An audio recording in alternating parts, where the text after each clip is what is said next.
There was a Jewish farmer who had 3 sons. One day, everyone noticed that the milk of one of the goats was exceptionally delicious. So the youngest brother decided to observe where the goat was grazing. He learned that the goat disappeared each day into a cave and only returned just as the sun was about to set, when it was time for all the animals to come back to the farmhouse.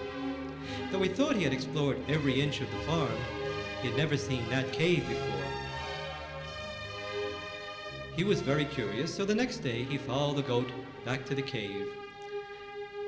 This time he carried a torch, and when he entered the cave, he could hear the bells of the goat echoing throughout the cave.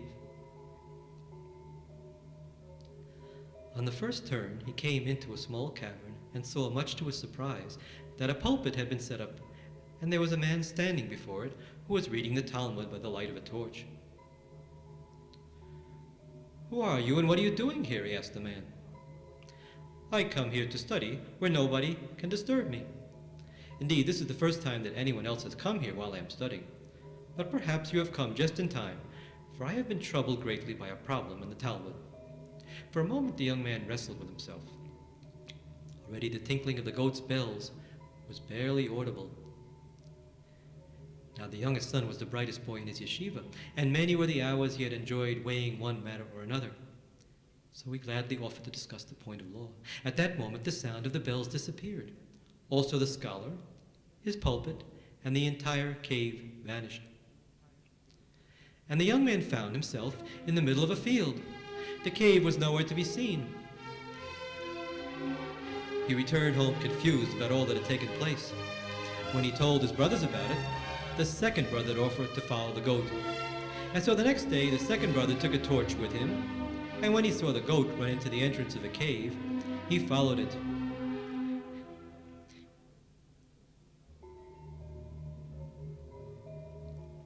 He too saw the scholar standing at his pulpit studying the Talmud. Yes, it was quite intriguing. But despite his love of Torah learning, the young man was no fool. He remembered what had happened to his brother and decided to continue following the goat, whose bells still echoed.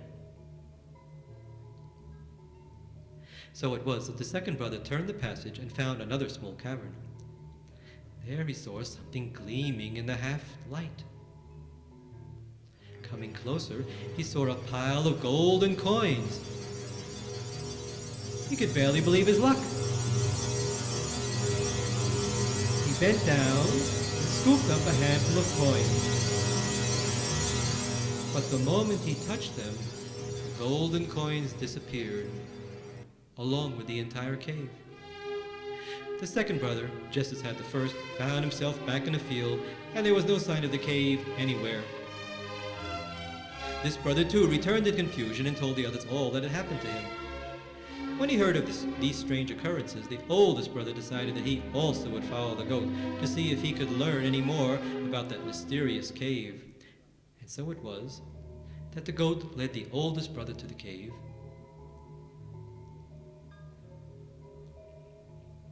He too encountered the scholar.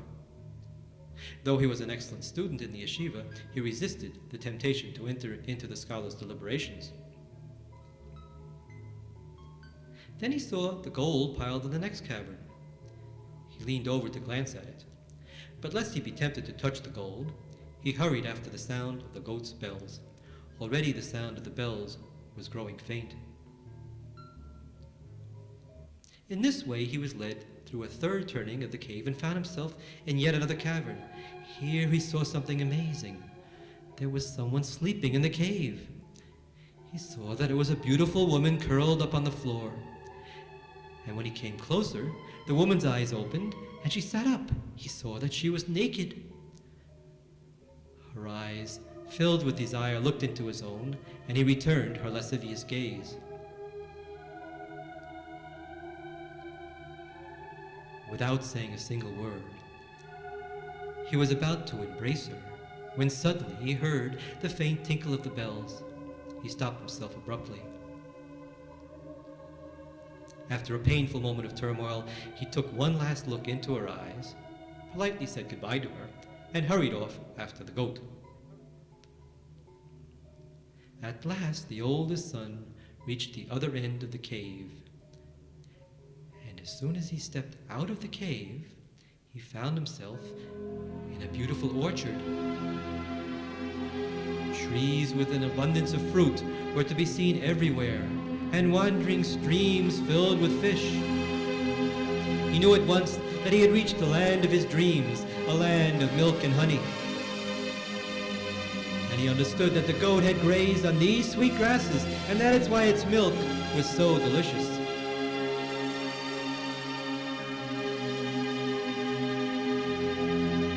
Now the young man wanted to return through the cave to bring his family with him. But when he looked for the cave, he could not find it, for it had disappeared. And so he took the goat with him and made a new life for himself.